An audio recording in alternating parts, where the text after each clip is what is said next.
That's why, as a citizen, we might file the necessary charges against Joel Villanueva, inaahas na ni Win Gatchalian at ni Mig Sobere. Anak ng kamote. Paghuhudas sa 13, tuloy na nga ba? Pagkatapos ni Chis Escudero, ito naman, si Joel Villanueva umuumang. Nako, manindigan ka, Joel Villanueva. Malayong malayo pala itong dalawang ito. Si Chis Escudero at Joel Villanueva kay Senator Jinggoy Estrada na nanindigan. Basta, ang nasa isip namin, kung sino po ang lilipat kay Win Gatchalian, ibig sabihin yan, guilty sa flood control scam, patay ka diha. Win Gatchalian kakasuhan ng patong-patong na reklamo ng isang abogado. Tungkol po ito sa pagnanakaw ng kapangyarihan kay Senator Alan Peter Cayetano. Kasuhan nyo itong hinayupak na to. Power grabber, no? Magnanakaw ng kapangyarihan. Ex-Navy kay Vice President Inday Sara Duterte, dapat na umanong lumabas at tumayo. Dahil po ang Pilipinas ngayon ay inabuso na ng mga magnanakaw at ng presidenteng bangag na tinatawag ng naturang Navy na limda. Aray ko diha. Magandang tanghali po sa ating lahat. Palike po muna, pa-share, pa-subscribe, at pakipindot po ang inyong mga notification bell para lagi po kayong updated sa ating mga video. Unahin na po natin yung usapin patungkol po dito sa kay Joel Villanueva. Diyan sa magulo pa rin ang Senado hanggang ngayon. No? Nag-post po ang Philippine Star ng larawan na kasama si Joel Villanueva, nakangiti. Na putang ina, hudas datingan Joel kasama si Win Gatchalian at si Mig Sobere. Nung una ay nanggagaling po kay Bam Aquino na sinasabi nila meron na silang 13 numero. At tutuluyan na pong magiging Senate President itong si Win Gatchalian. Pakinggan natin po ang balitang ito muna galing sa 24 oras. Laging sinungaling ang balita. Ito pakinggan natin. No? Isang senador mula sa Cayetano Block ang lilipat daw sa Gatchalian Block. Ayon kay Senador Bam Aquino, daw kumpleto sa 13 senador na requirement para maghalal ng Senate President. Sa gitna ng kalituhan sa Senate leadership, nakuha na namang nag-uusap sa isang pagtitipon sina First Lady Liza Araneta Marcos at Senador Alan Peter Cayetano. Ang paglilinaw ng palasyo sa pagtuto ni Jonathan Andal. Pati yung ano yan Chinese, Filipino-Chinese, parang anniversary po yan. Si Cayetano nandun, tsaka si Baki nag-usap. Siguro, respeto lang din naman si Cayetano dyan. Pero anti-Marcos talaga yan si Cayetano. Binigyan pa ng kulay ng hinayupak na GMA. Okay, pakinggan natin. Meron na daw sila isa. Usap-usapan ngayon ang tagpong ito. Nag-uusap sa publiko sina First Lady Liza Araneta Marcos at Senador Alan Peter Cayetano. May dalawang upuan ng kanilang pagitan noong una, pero lumapit si Cayetano at tumabi sa First Lady. Nangyari ito kagabi sa 51st anniversary ng Philippines-China Diplomatic Relations sa Pasay City, kung saan pareho silang panauhing pandangal. Wala pang detalye kung ano ang kanilang napag-usapan, pero sabi ng Malacanang, kumustahan lang ito at walang politika. It's just friendly talks kamustahan. The way I see it po, ganun po ang First Lady sa aking pagkakakilala. Pero walang masasabi nating politika. Ang tagpo nangyari sa gitna Okay. Puntahin na mo, Chucky Claire. Alam, pag nakita ko si Chucky Claire, parang gusto kong basagin tong cellphone ko. Lalo na si Baki. Putang ina, bundat talagang mata, no? Friendly talks daw. Sabi, para bang ano sila kay Cayetano, no? Para bang dering-diri sila. Mas nakakadiri si Baki. Mata pa lang nakatakot na. Alam nyo, itong gobyernong ito, double standards, no? Lalo na kayo, mga tanganista, talyanista. Ikaw, Chucky Claire. Galit na galit sa China. No? Galit sa mga Duterte kasi pro-China daw. Pero bakit hindi kayo nagagalit kay Baki? Umatid eh. Sa selebrasyon ng mga inchik eh. O ano yan? At ang ina, niluluko nyo sarili nyo. O, kung galit kayo sa China, manindigan kayong galit. O, hindi yung putang ina, kung merong mahot-hot, hututan nyo. Kapal, no? Talagang hinayupak style. O, pakinggan natin ho ito. Gitna ng kontrobersya sa liderato ng Senado kung saan ang kinikilala ni Pangulong Bongbong Marcos ang katunggaling paksyon ni Cayetano na pinamumunuan ni Acting Senate President Win Gatchalian. Ilang oras nga bago ang pag-uusap na yan, tahasan pang inakusahan ni Cayetano ang Malacanang ng pakikialam-anya sa Senado. Dalawa Senado natin ngayon. You have the Senate of the Philippines and you have the Senate of Malacanang. Ang Senado hindi pwedeng rubber stamp ng Malacanang. Hindi pwede yung bibig na bumubukas ay senador pero yung lumalabas na salita galing sa Malacanang. Hindi yan pinalampas ng palasyo. The President said there's only one upper chamber, and it is the Senate of the President, Senate President, rather, it is the Senate of the Philippines led by Acting Senate President Sherwin Gatchalian. Kung sino po yun ni-recognize, dapat matanggap na po ng kabilang panig. Sa ngayon, may tig-12 senador ang magkabilang panig. Pero ang Cayetano Block, may isang senador na nakakulong, si Senator Jinggoy Estrada, at nagtatago naman si Senator Bato de la Rosa. Gayunman, sabi ni Senador Bam Aquino, may lilipat na raw na isang senador mula sa Cayetano Block papunta sa kanilang grupo. Kaya malapit na anya silang maging 13 at makakapaghalal na ng Senate President. Jonathan Andala, Nakatutok, 24 Oras. Wala na talagang makapaghalal na talaga sila ng Senate President. No? Nakikialam kasi ang palasyo talaga di Polvoron. Tama naman yung sinasabi ni Cayetano eh. Senate of the Malacanang. Lahat ng galaw ni Win Gatchalian, may basbas yan ng executive. May basbas yan na ni Baki na nakikita natin. Ako sa akin, wala namang problema pag maagaw po ninyo yung Senate presidency. Ang mahalaga, maituloy yung flood control. Kaso nga lang, kaya nga nila agawin yung Senate presidency, kaya nga inagaw nila yung anak ng kagwang Blue Ribbon Committee para hindi matuloy yung flood control investigation. Unahin mo muna natin itong paglipat ni Chis Escudero. Si Chis Escudero lumipat, alam na po natin yan, para hindi labasan ng warrant of arrest, para hindi makulong. So yung mga kaso ni Chis Escudero nababasura na. 3 kaso. So nabigyan ng premyo. So ito ngayon si Joel Villanueva. Ito po yung sinasabi 13 senador na lilipat. Ito yung matindi na kapag ikaw ay isang Senate President na kumukontra ka talaga sa administrasyon, panigurado mapalitan ka. Ako'y natuwa nga ho dahil si Senator Alan Peter Cayetano matapang, no? Talagang lumaban siya at naninindigan siya magiging independent po ang majority sa pamumuno niya.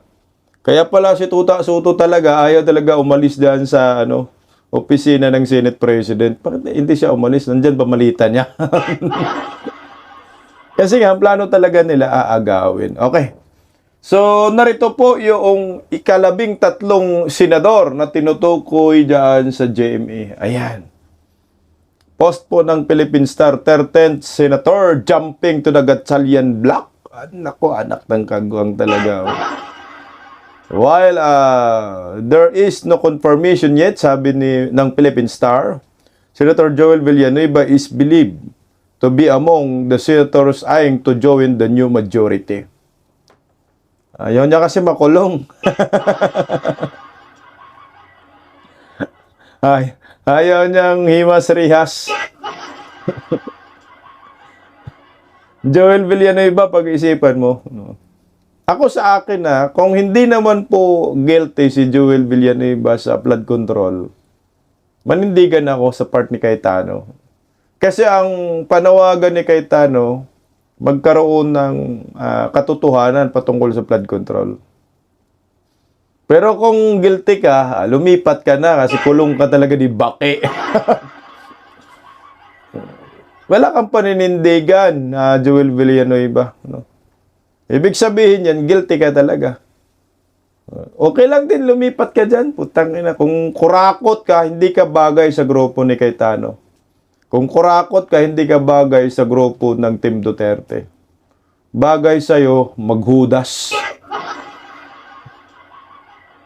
Pero sabi ng Philippine Star, hindi pa namang kumpirmado.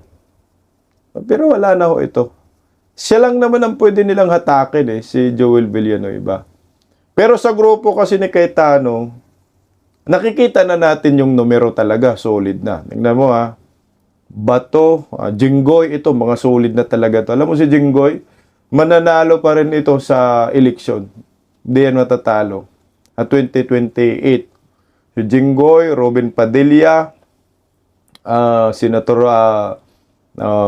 Bongo, tapos si Cayetano, Pia Cayetano, no? Tapos yung dalawang Villar, siyam na nga yung dalawang Villar, Amy Marcos, tapos yung isa pa. Ulitin nga natin, puta nalito ako. Kita ko kasi mukha ni Joel Villanueva, patang buisit ako Okay, ito, yung senador na matitira. Matitira ng senador, 12 sila. So, dapat 11 matitira. Pero dito muna tayo sa sulit talaga na hindi kayang, kumbaga nanindigan unahin muna natin. Yung Duterte Black muna. Senator Bato, kasama na Senator Jinggoy, Robin Padilla, Senator Bongo. Ito, di na talaga to kayang, tibagin. Senator Bongo, Senator Rodante Marcolita, Pia Cayetano, Alan Peter Cayetano, dalawang Villar, no? Tsaka hindi rin matitibag na alam ko, mukhang 50-50 pa tayo kay Loren Legarda. 50-50 tayo dyan. Si Joel Villanueva, sa kanila na lang. So, meron talaga tayong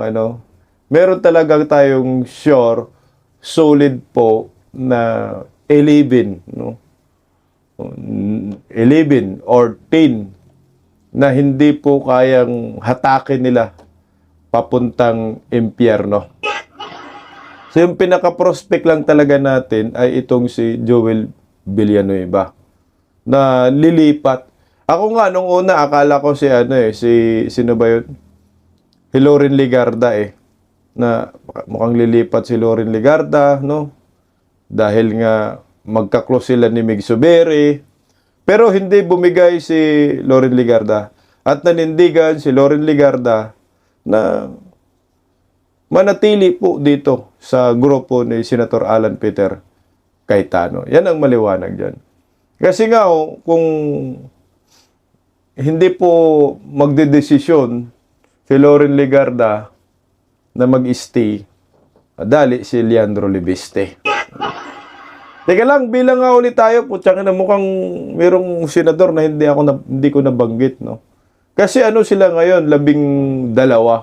So, magiging 11 na lang kasi si Joel Villanueva lilipat. So, yung 11, putsaka na mukhang nalito yung arithmetic ko.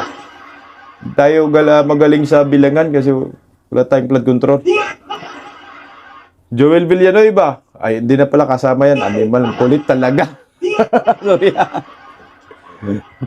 Senator Bato muna, Jinggoy Estrada, Robin Padilla, Marcolita,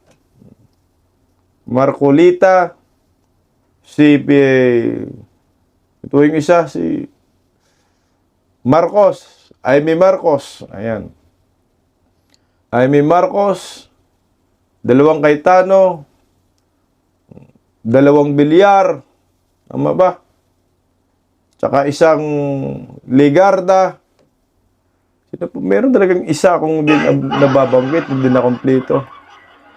Ruben Padilla, tama? Tama, Ruben Padilla. Ulitin natin ha.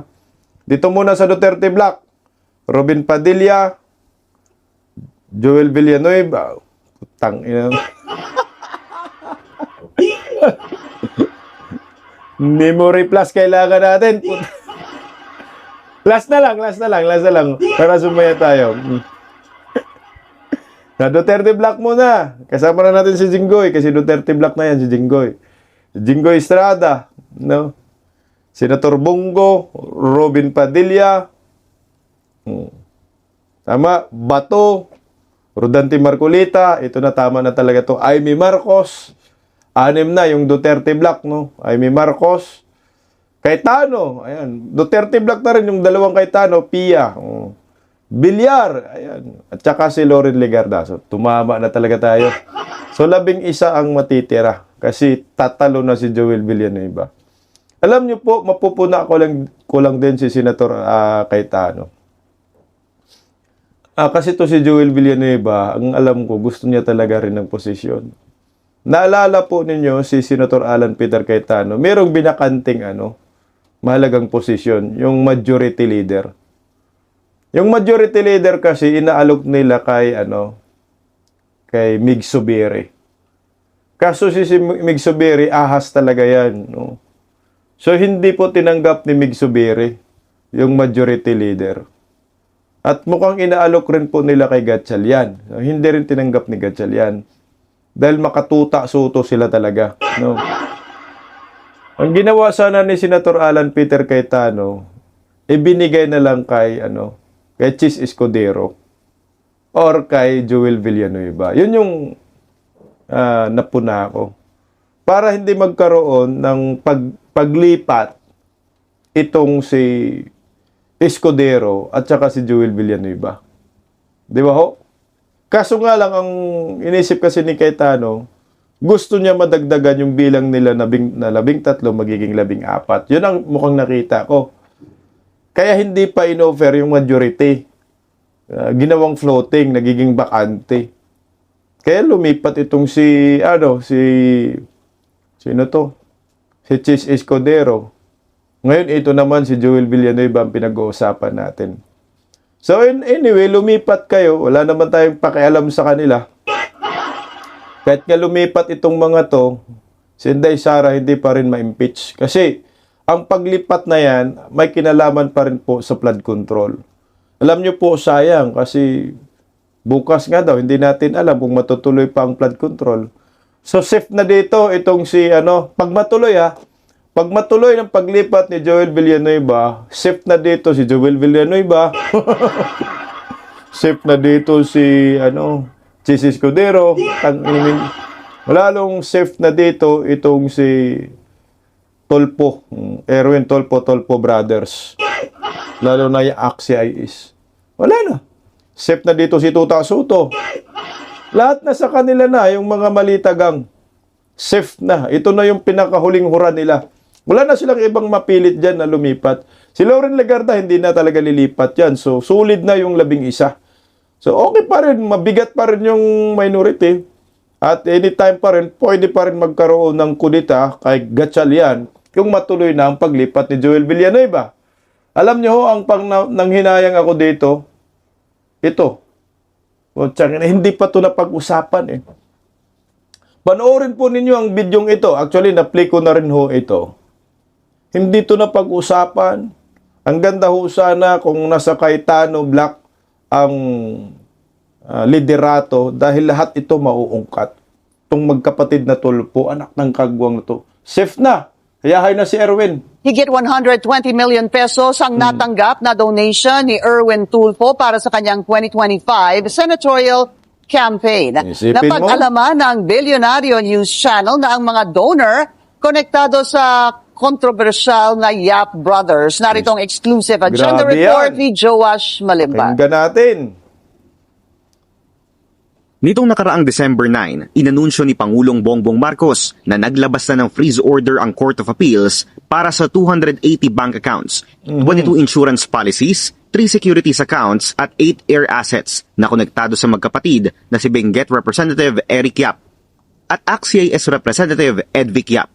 Kasama rin dyan ang ilan pang personalidad at mga kumpanyang dawit sa naging investigasyon ng Anti-Money Laundering Council o AMLAC, tulad ng Silver Wolves Construction at Skyard Aviation. Ay mahigit 16 billion na ang pumasok sa mga transaksyon ng Silver Wolves mula 2022 hanggang 2025. Nakaramihan ay may kaugnayan sa mga flood control project ng DPWH. Nakuha ng Billionaire News Channel ang mga opisyal na dokumentong nagdedetalye sa naging investigasyon ng AMLAC at ang specific assets na nakasama sa freeze order. Bukod sa mga nabanggit na personalidad, marami pang pangalan at mga kumpanyang kasama rito. Kabilang dyan ang ina ng magkapatid na congressman na si Victoria Go Yap, ang business partner ng Yap family na si Richard Chong at ang Yap-owned companies na Earthyard Corporation at Everyoung Industrial Sales. Ang lahat ng mga pangalang ito may probable cause para ituring na related sa isang unlawful activity ayon sa Court of Appeals. Sa aming pagsisiyasat, tugma ang mga pangalang ito sa pinakamalalaking campaign donors ni dating ACT-CIS Representative at ngayon Senator Erwin Tulfo. Nakuha namin ang kopya ng Statement of Contributions and Expenditures ng Senador. 120.1 million pesos ang total campaign contributions na natanggap nito sa kanyang naging kandidatura, na tila pinagtulong-tulungan lamang ng 6 campaign donors. May 100,000 pesos worth of tarpaulin contributions ang Earthyard Corporation. 30,000 pesos worth of tarpaulin contributions naman mula sa Everyoung Industrial Sales. 15 million pesos worth of cash ang ibinigay ni Richard Chong habang aabot sa 45 million pesos ang kabuuang ibinigay ni Victoria Go Yap. Bukod sa mga pangalang ito, 45 million pesos din ang donated ng isang Linda So at 15 million pesos naman ang donated ng isang Cesar Basco. Bagaman hindi direktang nabanggit ang mga pangalang ito sa investigasyon ng AMLAC, kasama rin sa Court of Appeals order sina Harleen So Yap na asawa ni Congressman Eric at si Margie Basco Yap na asawa naman ni Congressman Edvic. Mas malaki ng halos 10 milyon ang nakuhang campaign donation ng senador kumpara sa 110.3 million pesos na naitala niyang gastos. Ibig sabihin, kung hindi man buo, at least 50% ng kabuuang gastos ni Senator Erwin sa nakaraang halalan, funded ng pamilyang Yap at mga personalidad at kumpanya na konektado sa kanila batay sa investigasyon ng AMLAC. Pauna nang sinabi ni Senator Erwin na hindi niya pinagtatakpan ang mga dati niyang kasama sa ACT-CIS nang idawit ng Senate witness na si Orly Gutesa ang pangalan ni Congressman Eric Yap sa flood control scandal. Muli namin sinubukang kunin ang panig ni Senator Tulfo bago ilabas ang ulat na ito, pero hindi pa siya nagpapaunlak sa isang panayam o Tingnan mo grabe sayang talaga yan. Alam ko, imbestigahan din yan ni Senator Rodante Marcolita sa Blue Ribbon. Kaso mukhang hindi na ho ito mauungkat pa. Dahil maaagaw na po ang liderato ni Senator Alan Peter Cayetano ng Malacanang. Kuha na ni Gatchalian. Ito na po yun, si Villanueva na po yung pinakahuling nahikayat nila. Pero yung natirang 11, hindi na po kayang mahikayat yan. Sayang lang, no? Tingnan nyo po, wala nang Senate Blue Ribbon Committee investigation. Yung consultative meeting nga lang ho, yung ginawa ni Tulfo. Damay kasi silang lahat. Sa flood control galing yung campaign funds ni Erwin Tulfo. Mantakin mo yan. Ilang milyon? Kalahati ng, di lang siguro kalahati. Sinabi ng bilyonaryo, kalahati daw. Iba kalahat pa nga ng pondo sa pangangampanya ni Erwin Tulfo ay galing lahat sa flood control. Yung ACT-CIS kay Tulfo man yan, Rapi Tulfo. So wala na. Hindi na ngayon natin mapapag-usapan pang flood control. So tuluyan na po itong ibabaon nila. Hindi na po mag-iimbestiga. Kaya lilipat itong si Joel Villanueva. So ano na lang ang pag-uusapan ngayon? Ito, impeachment. Yan ang matinding issue ngayon. So didikdikin nila ang impeachment labang kay Vice President Inday Sara. So ngayon, sa June 18 daw, ito na, magkakaroon na po ng free trial. So kinukuha talaga nila ngayon ang liderato para ang tatayong presiding judge ay si si Win Gatchalian. Dito na sila tututok sa impeachment ni Vice President Inday Sara sa matagpagtakpa na ngayong flood control. Alam nyo, malabong ma-impeach kasi si Inday Sara, kailangan ninyo ng 16. Kung kailangan ninyo ng 16, malabong malabo, 13 kayo. Sabihin na natin 13. Sa 13 pa nga ho ninyo, meron pang hindi boboto na ma-impeach si Inday Sara eh. Pero i-assume na natin yung 13. Boboto kay Vice President Inday Sara na ma-convict for conviction. Hindi pa rin enough ang numero ninyo kasi kailangan ng 16. Kaso ang nakakatakot, ang nakakatakot dito, baka sasabihin nila 22 na lang ang senador. Kasi wala si Jinggoy at wala si Bato. So yung 22 na yun ang pagbabasihan nila ng 2/3, 14. 14 votes ang kailangan nila for conviction. Anak ng kagwang. Yan ang nakakatakot, no? Sana hindi man lang mabindalo tong animal. No? Mga hinayupak pa naman tong mga nasa gobyerno. Baka ipagpilitan na naman nila. Ibindalo nyo. 22 sabihin lang. 14 lang. Convicted na. Malabo yan. Magkaroon siguro ng people power para sa akin pag ipagpumilit ho nila. Ako, double time po talaga sila sa paninira. Kasi si Inday Sara, magiging pangulo talaga yan ng Republika ng Pilipinas. Yung impeachment na yan, wala na ho yan talaga. Di na nga ho yan pinag-uusapan talaga. Ang pinag-uusapan, flood control. Yun naman ang reason din nila. Kaya inagaw po nila yung liderato kay Cayetano. Dahil nga si Cayetano, ay Marcolita, agresibo dito sa flood control. Para hindi na magkaroon ng investigasyon. Kasi dali nga talaga lahat sa flood control. Si Bongbong Marcos, dali. Maungkat lahat. Isipin mo, pagbalik ng, flood control, investigasyon, wala. 18X ma rin, sinalang agad eh. Samantala kay Panfilo Lacson, Tuta Soto, hindi sinalang. Yun na yung pinag-uusapan. So ngayon yung impeachment, gusto nilang ipurso pa rin nila na makonvict si Inday Sara. Kasi nga, isipin mo, grabing paninira nila, ito bagong survey lumabas. Yan, 76.91% si Vice President Inday Sara. My God! Si Leni Robredo, 22. Hindi naman tatakbo na si Leni Robredo, 22%.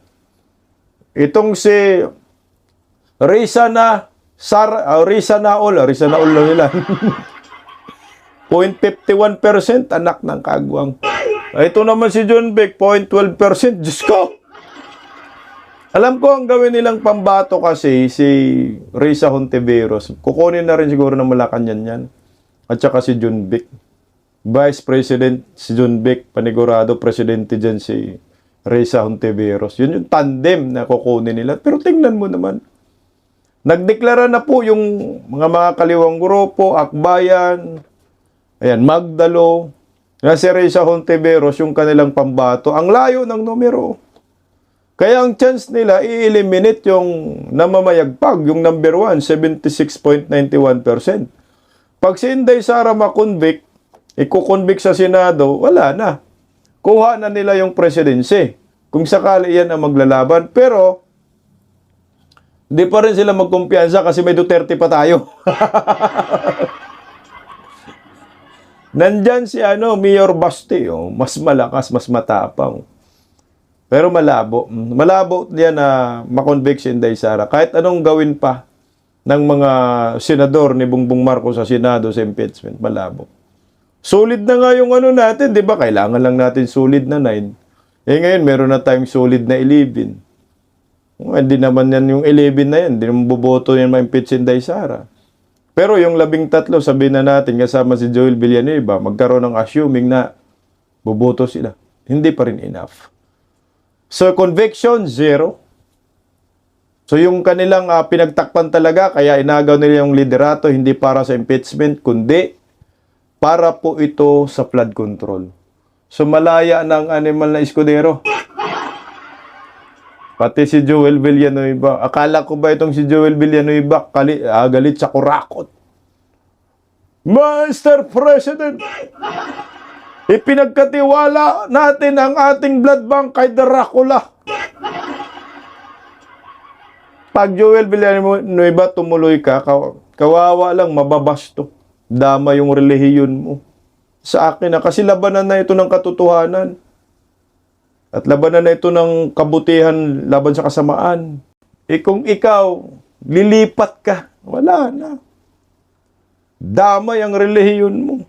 Mawawalan ng kumpiyansa yung mga tagasunod sa iyo. Sa katotohanan ka.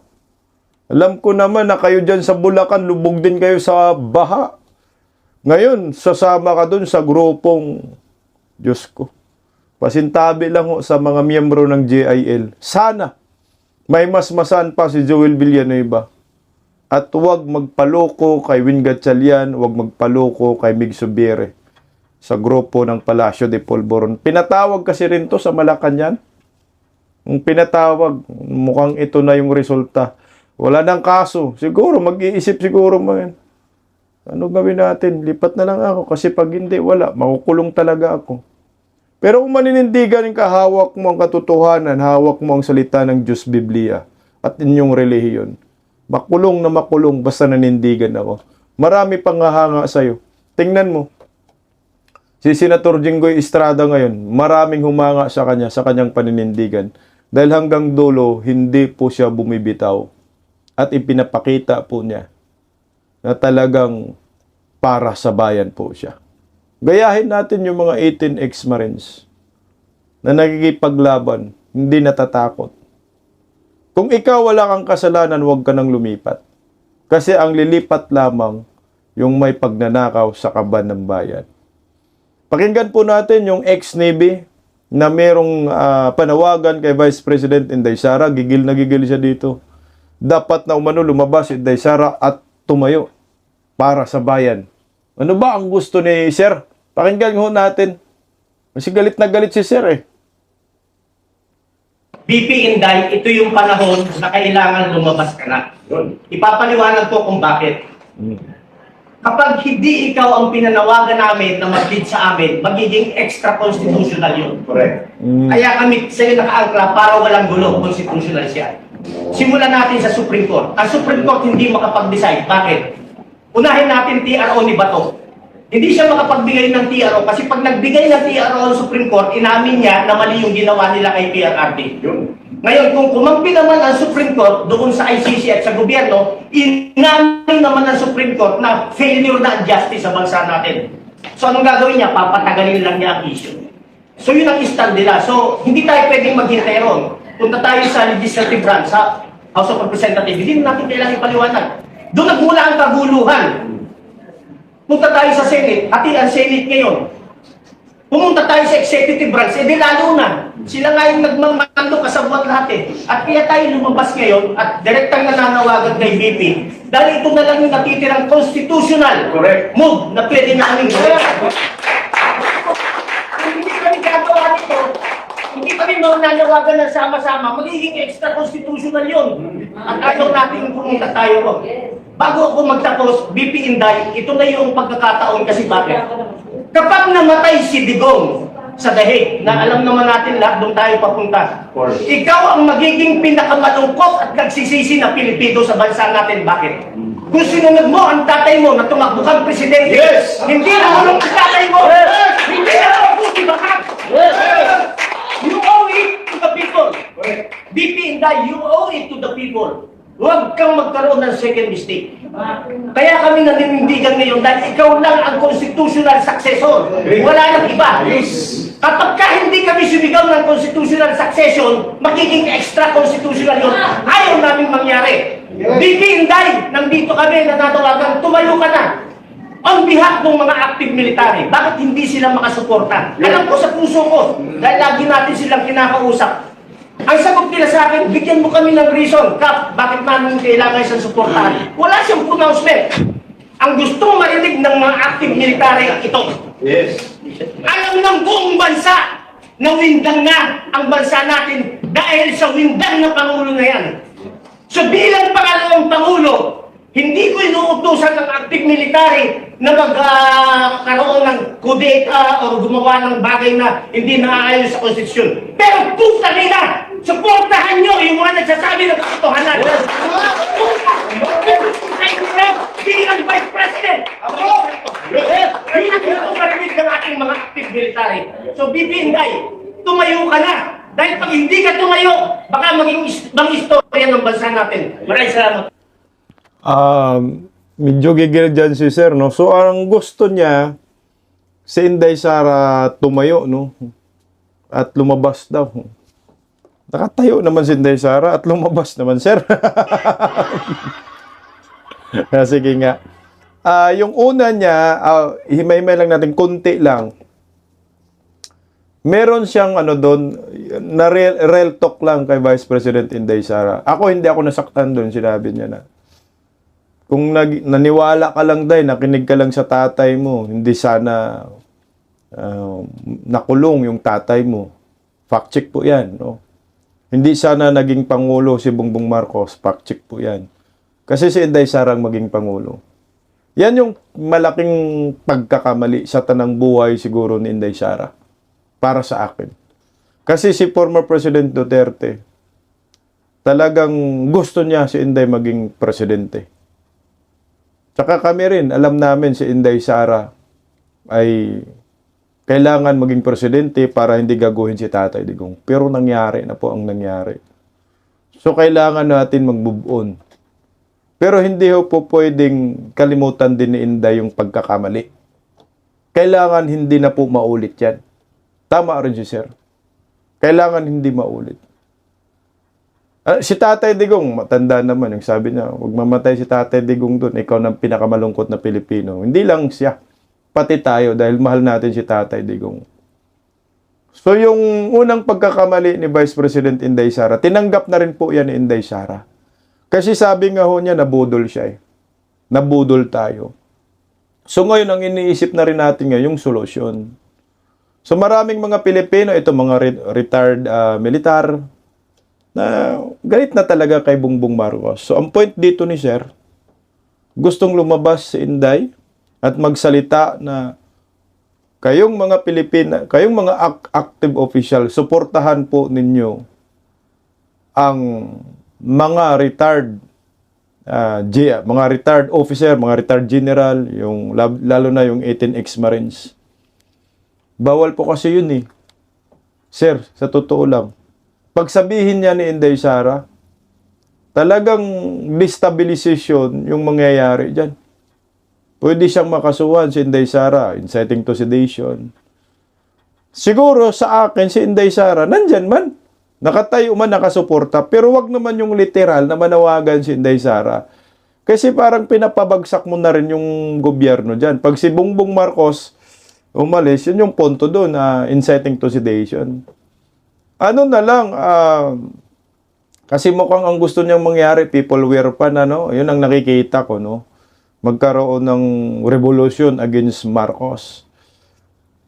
Pwede naman magkaroon yung kagustuhan mo, Sir. Basta lahat ng mga Pilipino sama-sama. Si Inday Sara, natin, siya i-isolate natin.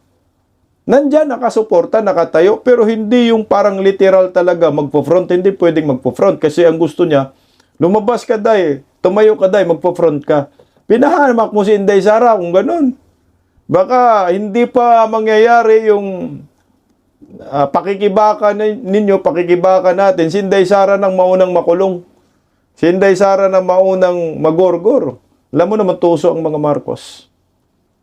Ang gagalaw talaga dito ay mga Pilipino.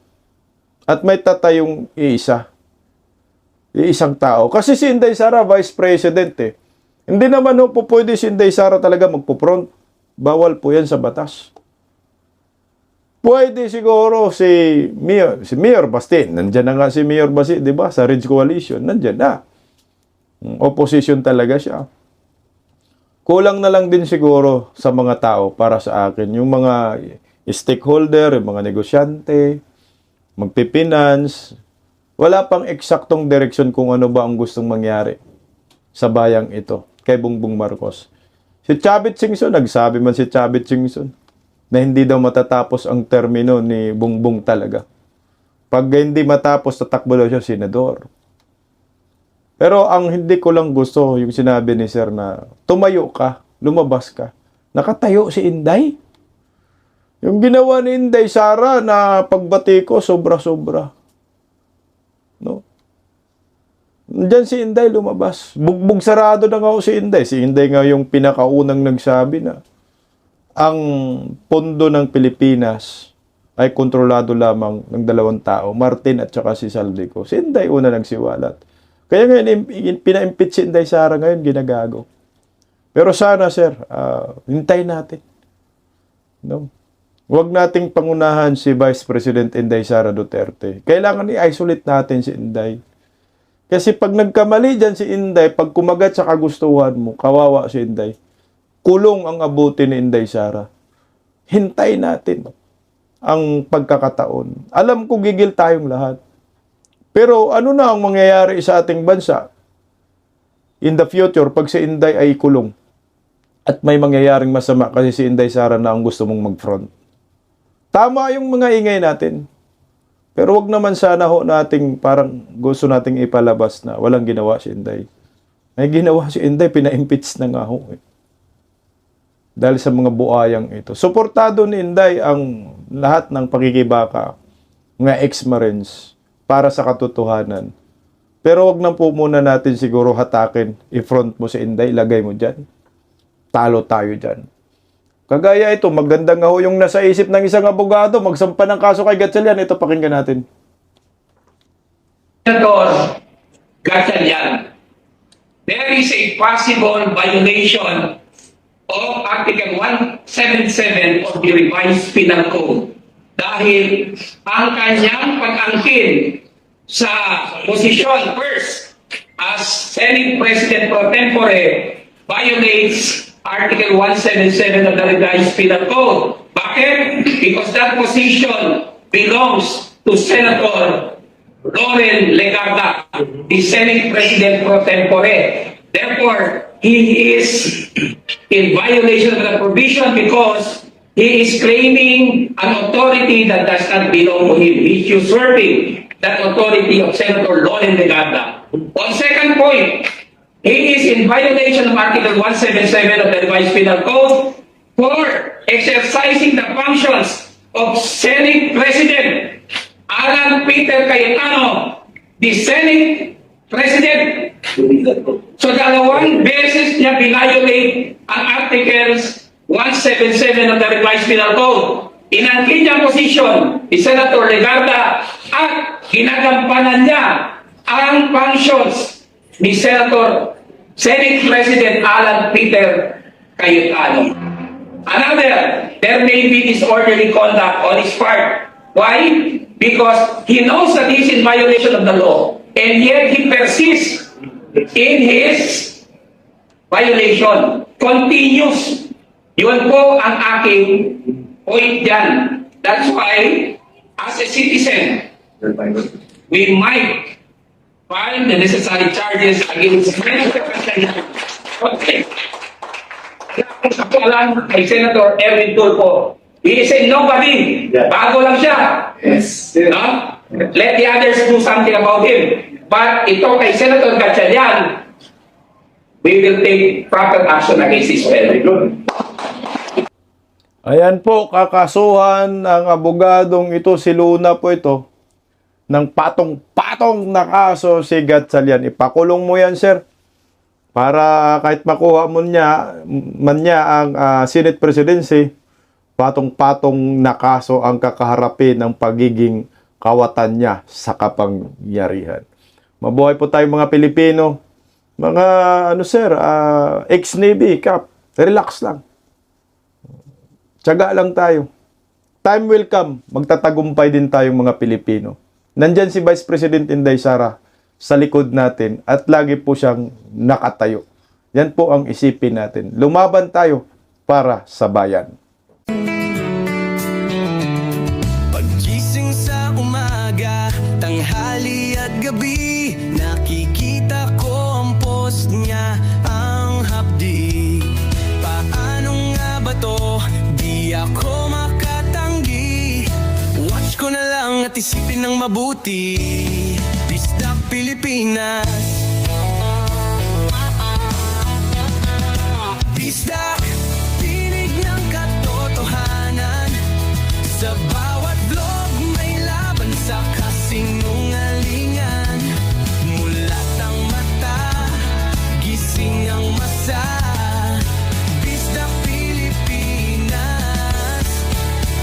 sa bayan, gumigising sa diwa. Sa likod ng kamera, tapang ang dala, walang sinasanto kung mali ang gawa. Hinay-hinay, pero palaban, boses ng tao sa digital na labanan. Bisdak, tinig ng katotohanan, sa bawat vlog may laban sa kasinungalingan. Mulat ang mata, gising ang masa. Bisdak Pilipinas, para sa bayan, gumigising sa diwa.